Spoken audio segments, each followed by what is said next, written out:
Hi, Heather. Welcome to Curious Chronicles podcast. Hi, Rohit. Thank you ever so much for having me. Thank you for coming on this special mini series on International Coaching Week from ICF. As you know, we're discussing a theme of importance of coaching in leadership development. And today we have Heather. Heather, could you please introduce yourself, your background, where you come from? Yes, I'm Heather Bellin. I've been working as an executive coach for 3 years now. My background is human resources. I was working as head of human resources in Switzerland for multinational organizations for 16 years. And I Wow. decided, yes, yeah. And I decided to take the plunge 3 years ago to retrain and because I just felt I wanted to help more individuals make sustainable changes to the way that they lead in organizations. Yeah. Brilliant. Wow, great experience. 16 years in an organization, and as a like you said, human resources as well. Now we call it people's Yeah. team. Yeah. So how do you see the importance of coaching in leadership development? I'm asking all my guests for this week, so their perspective of what do you see the importance of coaching in leadership development is. Yes, certainly. I think coaching is becoming absolutely vital for leaders in organizations today because I believe with climate change, with artificial intelligence, and political instability, there is so much uncertainty that today leaders need to build trust in the organization. And for me, there's only one way that they build trust, and that's with their human touch. And the Yeah. way that they can develop the human touch is through coaching. So for me, it's absolutely vital. So, so Heather, how do you then adopt your coaching style to accommodate the diverse personalities and leadership philosophies of senior leaders? Everyone is different. So, how do you adopt that? Absolutely. Well, I think I feel fortunate that my years working in human resources gave me that ability to become flexible with all the different personalities, especially within key stakeholders in the business. And I would say that with my clients, I always hold a client centric perspective. And to begin with, I ask them, how do they want me to show up as a coach? And what do they want from me? And I think another thing that really helps me to see them is, first of all, I have huge respect for the uniqueness of every individual. But what I like to do, like a lot of coaches, I think, before the coaching journey begins, is to do some personalities and strengths test so that I can also get a feel for how this person may or may not show up in the sessions. And I think because I consider myself to be an integrated coach, I have, developed a lot of various psychological and behavioral techniques. And of course, what works for one will not work for another. True. I think generally, I get it right. But, if a certain approach doesn't work, then I change. And I think that's key is being flexible. Yeah. Being adaptable, being flexible. Yeah. Yeah. Totally agree. So, from that experience, can you share a memorable breakthrough moment that you have experienced while coaching a senior leader and how actually it influenced their leadership approach? Yes, sure. As soon as you asked that question, um, one particular coaching session comes to mind. And I was working with a senior leader last year who was really struggling to manage upwards with the business owner. Right. And he was failing to push back when he was getting increasing workload. He was really struggling, and we looked at that difficulty. And in this case, I used a psychodynamic technique, which I believe is really good when somebody gets really stuck.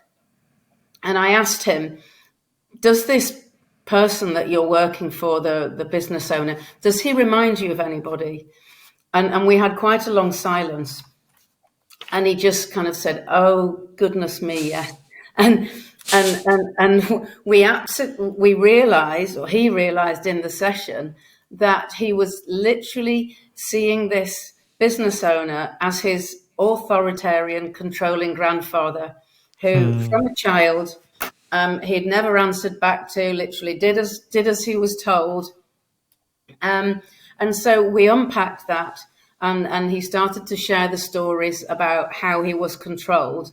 And then, of course, we went back to the present and totally disconnected this association between his grandfather and this business owner. And so the next few sessions we spent looking at techniques where he would be able to assert himself, and gradually his confidence grew. And after 5 or 6 sessions, he was pushing back, he was delegating more work downwards, and his whole leadership style changed. It was an absolute light bulb moment that I feel really privileged to have been part of. Brilliant, brilliant. I just finished my transaction analysis 101 foundation course, and exactly same thing. We kind of discussed how many experiences and states we carry, and then we actually link it in here and now. Wow. This actually, that's why I was laughing in my head. I thought, this is what we discussed this morning.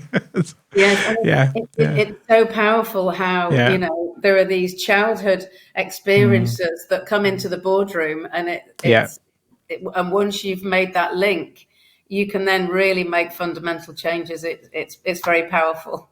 Yeah, true. Yeah. So then, how do you actually then navigate the conflicts of interest? Sometimes you have with senior leaders and your sponsor, or potential ethical dilemmas that may arise in coaching relationship with senior leaders. Well, I think I'm very happy to say that in 3 years I haven't actually had any, but I think the fact that I've gone through the ICF accreditation process, I think that helps you to really be prepared for if or when that happens.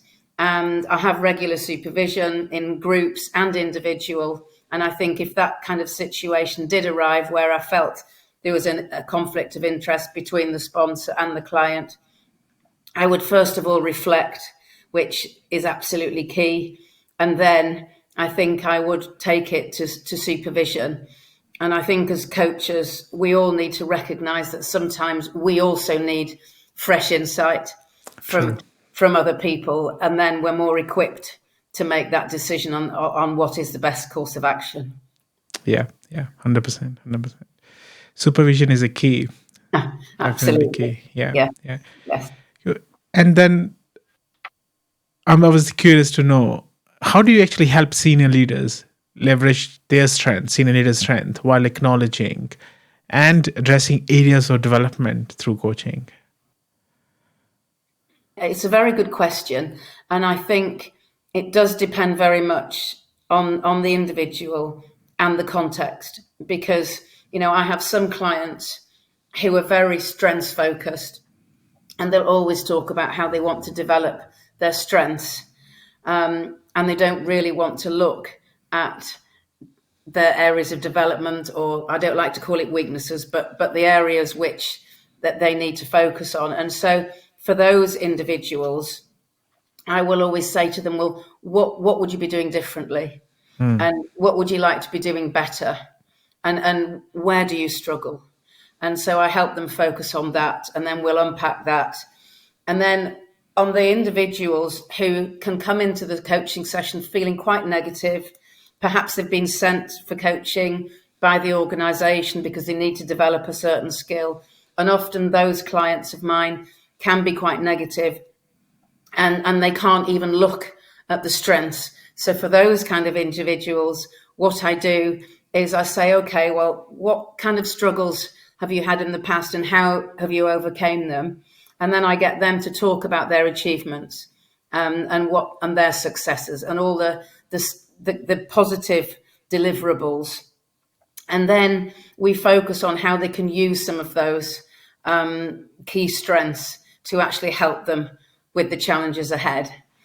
And of course, with both those scenarios, whether they're strengths focused or developmental area focused, I Mm. think the key is also to look at where they have fears, because we all have these fears of failure, Yeah, yeah, and working on those in both contexts is absolutely key.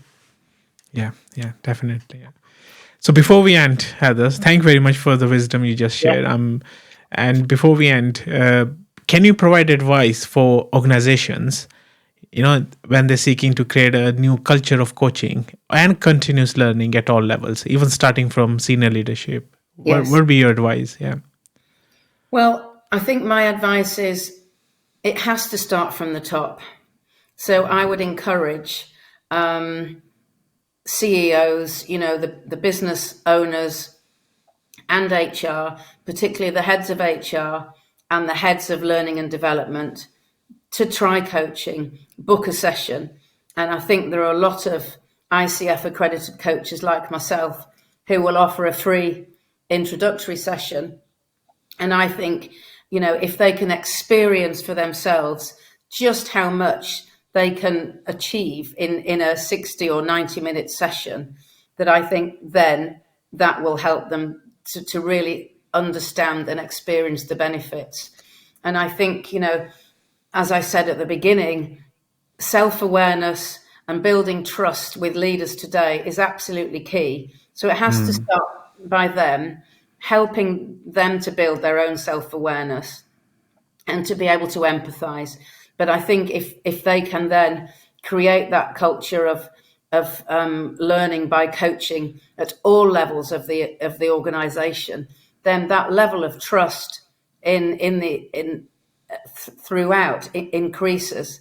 And in actual fact, I firmly believe that employees and leaders who have trust, they are much happier. They are less absent.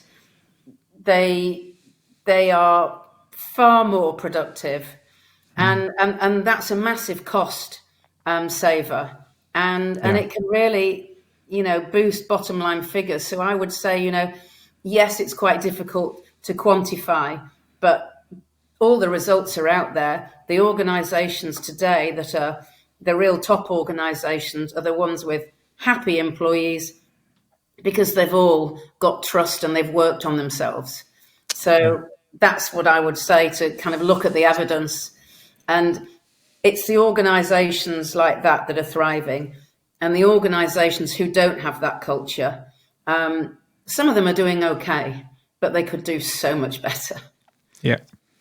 Yeah. I was just thinking, like, even, when we say transformations don't happen if we don't have a right environment. Yeah. We have to have a right environment, that culture, to even have a transformation, right? So Yes.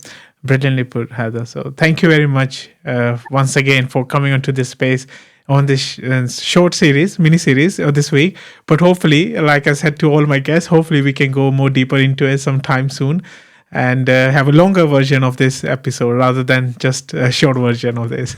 So Yeah, well, I would absolutely love that. But thank you so much for having me today, Ro. It's been an absolute pleasure. thank you, Heather. Thank you. Thanks, everyone. Have a great week. Stay tuned. Take care and stay safe. Bye for now.